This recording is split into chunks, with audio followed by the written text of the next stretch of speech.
Welcome to MSR education zone. ಈ ವಿಡಿಯೋದಲ್ಲಿ ನಾವು UUCMSನಲ್ಲಿ ರಿಸಲ್ಟನ್ನು ಯಾವ ರೀತಿ ನೋಡಬೇಕು ಅನ್ನೋದನ್ನು ನೋಡೋಣಂತ.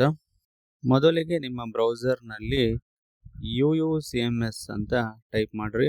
ಫಸ್ಟ್ ಬಂದಿರುವಂತಹ ಟ್ಯಾಬನ್ನು ಕ್ಲಿಕ್ ಮಾಡಿರಿ. ಈ ರೀತಿಯ ಸ್ಕ್ರೀನ್ ಓಪನ್ ಆಗುತ್ತೆ. ಇಲ್ಲಿ ನಿಮ್ಮ UUCMS number user I D ಆಗಿರ್ತೈತಿ. ಆ ಯೂಸರ್ ಐ ಡಿ ಎಂಟರ್ ಮಾಡಿರಿ.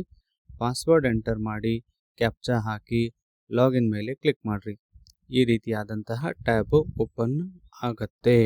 ನೆಕ್ಸ್ಟ್ ಅಲ್ಲಿ 3 ಡಾಟ್ಸ್ಗಳಿದೆ ನೋಡ್ರಿ, ಅದರ ಮೇಲೆ ಕ್ಲಿಕ್ ಮಾಡಿರಿ. ಅಲ್ಲಿ ಎಕ್ಸಾಮ್ ಅಂತ ಬರುತ್ತೆ. ಎಕ್ಸಾಮ್ ಮೇಲೆ ಕ್ಲಿಕ್ ಮಾಡಿರಿ. ಅದರೊಳಗಿರೋದು ಎಕ್ಸಾಮ್ ಅಪ್ಲಿಕೇಶನ್ ಅಂತ ಹೇಳಿ, ಆ ಎಕ್ಸಾಮ್ ಅಪ್ಲಿಕೇಶನ್ ಅಂತ ಏನಿದೆಯಲ್ಲ ಅದನ್ನು ನೀವು ಕ್ಲಿಕ್ ಮಾಡಬೇಕು. ಈ ರೀತಿಯಾದಂತಹ ಒಂದು ಸ್ಕ್ರೀನಲ್ಲಿ ನೀವು ಕಾಣಬಹುದು. ಎಕ್ಸಾಮ್ ಇಯರ್ ಯಾವುದು, ಎಕ್ಸಾಮ್ ಮಂತ್ ಯಾವುದು, ಮತ್ತು ಕೋರ್ಸ್ ಯಾವುದು, ಸೆಮೆಸ್ಟರ್ ಯಾವುದು ಅಂಥೇಳಿ ಇಲ್ಲಿ ನೀವು ಎಕ್ಸಾಮ್ ನೋಟಿಫಿಕೇಷನ್ ಟರ್ಮ್ ಒಳಗೆ 1,3 ಅಂತೈತಿ. ಅಂದರೆ 1ನೇ ಸೆಮೆಸ್ಟರು ಮತ್ತು 3ನೇ ಸೆಮೆಸ್ಟರ್ ಎರಡು ಎಕ್ಸಾಮು ನೋಟಿಫಿಕೇಷನ್ ಅದರಲ್ಲಿ ಇತ್ತು. ನೀವು ಯಾವ ಇಯರು ಮತ್ತು ಯಾವ ಮಂತ್ ಎಕ್ಸಾಮು ಅಟೆಂಡ್ ಆಗಿರ್ತೀರೋ ಅವೆಲ್ಲವೂ ಕೂಡ ಇಲ್ಲಿ ಸೀರಿಯಲ್ ವೈಸ್ ಅಷ್ಟು ಡಿಸ್ಪ್ಲೇ ಇದ್ರೊಳಗೆ ಆಗಿರ್ತಾವೆ. ನೀವು ಯಾವ ಮಂತದ ರಿಸಲ್ಟ್ ನೋಡಬೇಕು, ಸೆಮೆಸ್ಟರ್ ನೋಡಬೇಕು ಅನ್ನೋದ್ರ ಬೇಸ್ ಮೇಲೆ ನೀವು ಕ್ಲಿಕ್ ಮಾಡಬೇಕು. ಇಟ್ ಸೈಡ್ ಇದೆ ನೋಡ್ರಿ, ವ್ಯೂ ರಿಸಲ್ಟ್ ಅಂತ ಹೇಳಿ.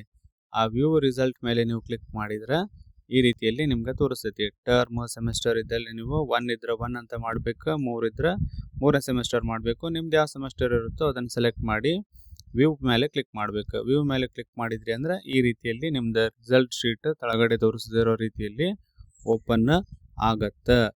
ಇದರಲ್ಲಿ ನೀವು ರಿಸಲ್ಟ್ ನೋಡ್ಕೋಬಹುದು. ಪ್ರಿಂಟ್ ಬೇಕಿದ್ರೆ ಅಲ್ಲಿ ಪ್ರಿಂಟ್ ಆಪ್ಷನ್ ಐತಿ, ಆ ಪ್ರಿಂಟ್ ಆಪ್ಷನ್ ಮೇಲೆ ಕ್ಲಿಕ್ ಮಾಡಿದ್ರೆ ನಿಮ್ದು ಪ್ರಿಂಟ್ ಕೂಡ ಬರ್ತೈತಿ. ಇದಿಷ್ಟು UUCMS ಒಳಗೆ ರಿಸಲ್ಟ್ ನೋಡುವಂತಹ ಒಂದು ಪ್ರೊಸೆಸ್ ಆಗಿದೆ. UUCMSಗೆ ಸಂಬಂಧಪಟ್ಟಂಗೆ ಹಲವಾರು ವಿಡಿಯೋಸ್ಗಳನ್ನು ಈ ಒಂದು ಚಾನಲ್ನಲ್ಲಿ ಅಪ್ಲೋಡ್ ಮಾಡಲಾಗಿದೆ ಮತ್ತು ಅದಕ್ಕೊಂದು ಪ್ಲೇಲಿಸ್ಟ್ ಕೂಡ ಕ್ರಿಯೇಟ್ ಮಾಡೈತಿ. UUCMS ರಿಲೇಟೆಡ್ ವಿಡಿಯೋಸ್ ಅಂತೇಳಿ ಹಲವಾರು ರೀತಿಯ ನೇಮ್ ಮಿಸ್ ಮ್ಯಾಚ್ ಇರ್ಬೋದು, date of birth mismatch ಇರ್ಬೋದು, ಇಮೇಲ್ ಐ ಡಿ ಚೇಂಜ್ ಮಾಡೋದಿರ್ಬೋದು, ಬ್ಲಾಕ್ ಆದಾಗ ಅನ್ಬ್ಲಾಕ್ ಯಾವ ರೀತಿ ಮಾಡಬೇಕು ಅನ್ನೋದು ಒಂದಿಷ್ಟು ವಿಡಿಯೋಗಳು ಇದರಲ್ಲಿ ಇದಾವೆ. ಅವುಗಳು ಕೂಡ ನಿಮ್ಗೆ ನೀಡಿದ್ರೆ ಅವುಗಳನ್ನು ಕೂಡ ನೋಡ್ರಿ. ಚಾನಲ್ನ ಸಬ್ಸ್ಕ್ರೈಬ್ ಮಾಡಿ, ಶೇರ್ ಮಾಡಿ ಮತ್ತು ಲೈಕ್ ಮಾಡಿ. Thank you.